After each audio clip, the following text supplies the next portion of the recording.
Assalamu alaikum. In this video and the coming two videos, I'm gonna present three key liquidity ratios. Liquidity is very important for any company because it's an indicator that the company is able to meet its cash obligation on time. It's important for management to know that they can meet their cash obligation on time. It's important for investors to make sure that the company is meeting its obligation in time. It's important for creditors because it means that they will be receiving their debts on time. Failure of the company to meet its cash obligation might end up by that the company become insolvent.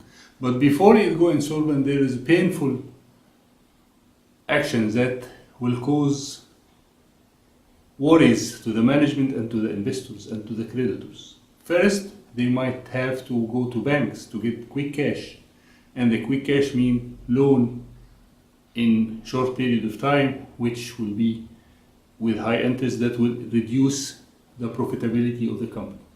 Or they have to sell some of their non-current assets, and because of the rush, they might not get the right value, the fair value for this asset, plus that this asset will reduce its capacity to generate profit, which means that the company will not profit.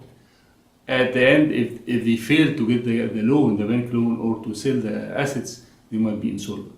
That's why these liquidity ratios are good indicators for everyone to alert the management about the situation of liquidity. The first ratio is working capital ratio. It's called working capital ratio or current ratio.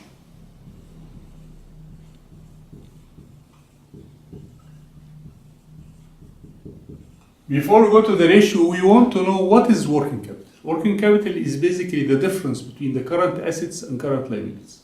So let's present it. Working capital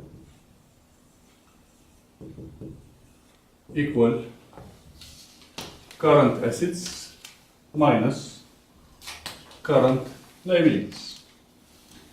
This is the remaining cash or cash equivalent from the current assets after covering all the current liabilities of the company.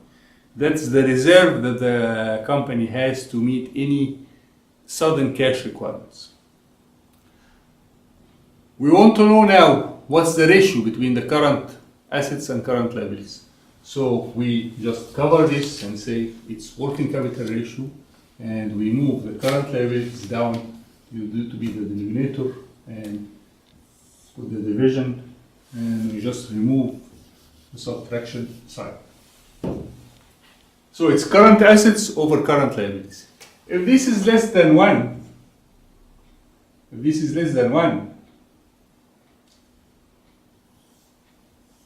then the company has no sufficient assets to cover its current liabilities, which is very risky position, and an action has to be taken. It should be more than 1. We agreed that it should be more than 1. Up to what? Some would say it should be 2.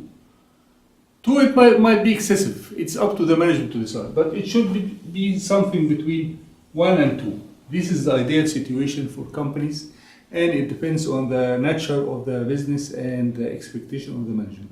But definitely it's not less than 1, it's not more than 2.